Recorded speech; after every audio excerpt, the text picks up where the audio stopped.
কবি জীবনানন্দ দাশ বলেছিলেন কলকাতা একদিন কল্লোলিনী তিলোত্তমা হবে। অবশ্য বর্তমানে কলকাতার যা পরিস্থিতি, তাহলে হয়তো তিনি এই কথাটা না লিখে লিখতেন লাশ কাটা ঘরে শুয়ে ঘুমাই এবার। কলকাতা বর্তমানে লাশের শহরে পরিণত হয়েছে। একদিনের মেঘ ফাটা বৃষ্টিতে প্রাণ হারিয়েছেন 10 জন সহনাগরিক।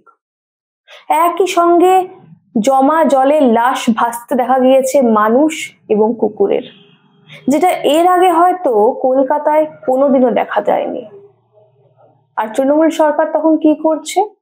কেউ পাঞ্জাবি পরে ফটোশুটে ব্যস্ত, কেউ ঢাকের তালে নাচছেন, আবার মুখ্যমন্ত্রী নিজের কবিতা টুইট করছেন। আজকে এই নিয়ে আমাদের ভিডিও, মানুষের লাশে উল্লাস তৃণমূলের। শেষ পর্যন্ত সঙ্গে থাকবেন। নমস্কার, আমি স্বাতী। মাধ্যম ইউটিউব চ্যানেলের আরো একটি নতুন ভিডিওতে আপনাদের স্বাগত জানাই।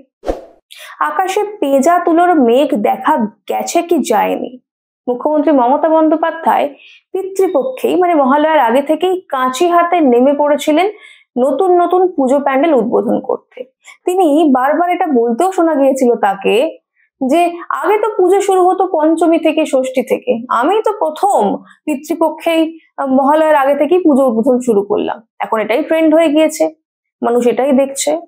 কিন্তু এটা সম্পূর্ণরূপে শাস্ত্র বহির্ভূত কাজ।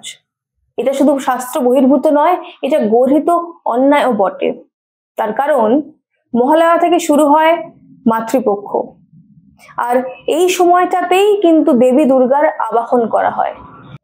মহালয়ার সময় থেকেই পিতৃপক্ষের অবসান আর মাতৃপক্ষের সূচনা।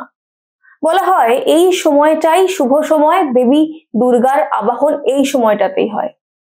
কিন্তু মুখ্যমন্ত্রী মমতা বন্দ্যোপাধ্যায় পিতৃপক্ষে পুজো উদ্বোধন করে যে অনাচার করেছেন, মানে নেট নাগরিকরা এবং শাস্ত্রজ্ঞ পণ্ডিতরা বলছেন, তারই ফল হয়তো আজকে ভুগতে হচ্ছে এই রাজ্যবাসীকে বা কলকাতাবাসীকে। আজকে ভিডিও শুরুর আগেই চলুন আপনাদেরকে একটা ছোট্ট ভিডিও দেখাই।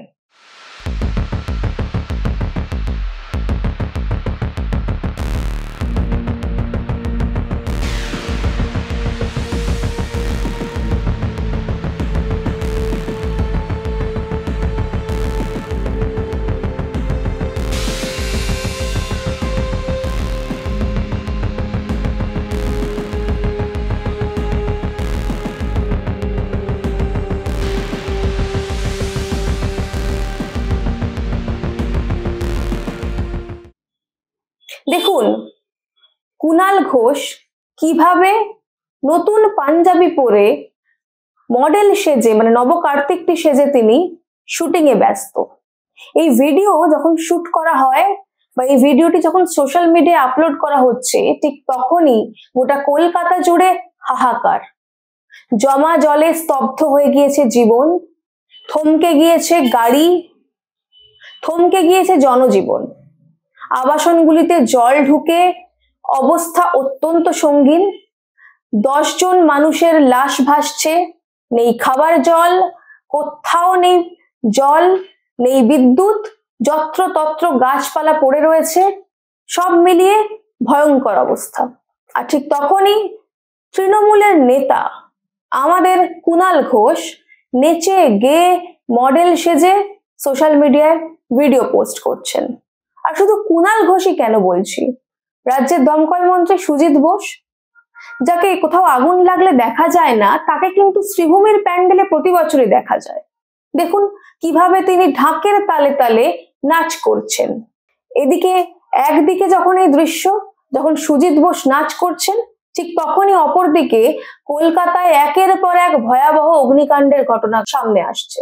কোথাও রেস্টুরেন্টে আগুন লেগে যাচ্ছে, কোথাও আবার হরিদেবপুর এলাকায় টালিগঞ্জের ভয়াবহ অগ্নিকাণ্ড দেখা যাচ্ছে, আবার কোথাও নাম করেই দিই আপনাদের, চেতলা অগ্রণী পুজো মণ্ডপে লেগেছে ভয়াবহ আগুন। আর সেই সময় আমাদের দমকল মন্ত্রী কোমর দুলিয়ে ঢাকের তালে নাচ করছেন। আর মুখ্যমন্ত্রী মমতা বন্দ্যোপাধ্যায় তো আরো এক কাঠি ওপরে যান। যখন এই 10 জন মানুষের মৃত্যুতে হাহাকার করছে সমগ্র কলকাতাবাসী তথা পশ্চিমবঙ্গবাসী। মুখ্যমন্ত্রী মমতা বন্দ্যোপাধ্যায় তখন টুইট করে জানাচ্ছেন, আজ আর কলকাতার প্যান্ডেলগুলো উদ্বোধন করলাম না, ভার্চুয়ালি জেলার প্যান্ডেলগুলোই উদ্বোধন করে দেব। সেদিন তিনি টুইটারে নিজের গান প্রমোট করতে ব্যস্ত ছিলেন। কোনো সমবেদনা ছিল না এই স্বজন হারানো ব্যক্তিদের প্রতি, এই অপঘাতে মৃত্যু হওয়া মানুষদের জন্য। আর এর থেকেও মজার বিষয় হলো, মুখ্যমন্ত্রী মমতা বন্দ্যোপাধ্যায় বলছেন, আমরা মৃত্যু নিয়ে রাজনীতি করি না, যারা করছে তারা ভুল করছে। আমরা মৃত্যু নিয়ে রাজনীতি করি না, যারা মারা গেছে দুর্ভাগ্যজনক ইলেকট্রিকিউশনে মারা গেছে। মুখ্যমন্ত্রী মমতা বন্দ্যোপাধ্যায় হয়তো ভুলে গেছেন, বাম আমলে যখন মাওবাদীদের রমরমা, তখন পুরুলিয়ার ঝালদায় 7 জন ফরওয়ার্ড ব্লকের কর্মীকে খুন করে দেয় মাওবাদীরা। মুখ্যমন্ত্রী তখন মুখ্যমন্ত্রী হননি, তিনি বিরোধী নেত্রী ছিলেন। তো বিরোধী নেত্রী মমতা বন্দ্যোপাধ্যায় তখন ওই 7 জন ব্যক্তির মৃতদেহ নিয়ে কলকাতায় তাণ্ডব নৃত্য করেছিলেন। সেই লাশগুলিকে নিয়ে তিনি মিছিল করেছিলেন। এখানেই শেষ নয়, 21শে জুলাইটা কি বলুন তো? মুখ্যমন্ত্রী মমতা বন্দ্যোপাধ্যায় 21শে জুলাই পালন করেন কারণ কংগ্রেসের কিছু সমর্থক সেদিন বাম সরকারের আমলে গুলি খেয়ে মারা গিয়েছিলেন। তখন থেকে তিনি পালন করে আসছেন 21শে জুলাই, তথাকথিত শহীদ দিবস। এটাও তো লাশের রাজনীতি, এটাও তো মৃত্যু নিয়ে রাজনীতি। আর সদ্য হালফিল 2021 নির্বাচনের আগে যখন কোচবিহারের শীতলকুচিতে বেশ কয়েকজন নাগরিক পুলিশের গুলিতে মারা যান, সিআরপিএফ জওয়ান ছিলেন তারা, তখন মুখ্যমন্ত্রীর মতন কাউকে বলতে শোনা যায়, একটা অডিও ক্লিপ ভাইরাল হয়েছিল যেখানে মুখ্যমন্ত্রীর কণ্ঠে কাউকে বলতে শোনা যায় যে একদম ওই লাশগুলিকে বাড়িতে পৌঁছে দেবে না, এদের নিয়ে আমরা মিছিল করব, এদের নিয়ে আমরা রাজনীতি করব।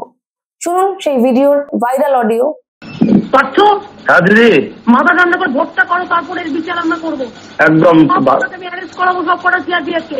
ডেড বডি গুলো এখন রেখে দাও, কালকে ডেড বডি গুলো নিয়ে র্যালি হবে। আজকে পরিবারগুলোকে বলবে কেউ ডেড বডি নেবে না। ঠিক ঠিক ঠিক সব থাকবে, এবং আজকে আগে ভোটটা করে নাও মাথা ঠান্ডা করে। এমন সংকীর্ণ রাজনীতি যিনি করেন, তার মুখে কি মানায় অন্য কারোর দিকে আঙুল তোলা? তার মুখে কি মানায় এটা বলা যে বাকিরা লাশ নিয়ে রাজনীতি করছে, বাকিরা মৃত্যু নিয়ে রাজনীতি করছে? আর সব থেকে বড় কথা, এই পুজোর মুখে যে 10 জন মারা গেলেন তাদের পরিবারের কি হবে? সেই পরিবারের আনন্দ, সুখ, উৎসাহ সবকিছু তো নিভে গেল।